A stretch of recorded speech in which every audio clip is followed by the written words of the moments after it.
وہ لوگ بھی کافر ہیں جو اس بات کے قائل ہیں کہ اللہ تین میں کا تیسرا ہے، حالانکہ اس معبود یکتا کے سوا کوئی عبادت کے لائق نہیں۔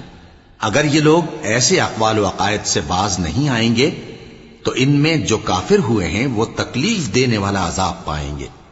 تو یہ کیوں اللہ کے آگے توبہ نہیں کرتے اور اس سے گناہوں کی معافی نہیں مانگتے؟ اور اللہ تو بخشنے والا ہے، مہربان ہے۔ مسیح ابن مریم تو ایک پیغمبر ہی تھے، ان سے پہلے بھی بہت سے رسول گزر چکے تھے، اور ان کی والدہ مریم اللہ کی ولی اور سچی فرما بردار تھیں۔ دونوں انسان تھے اور کھانا بھی کھاتے تھے۔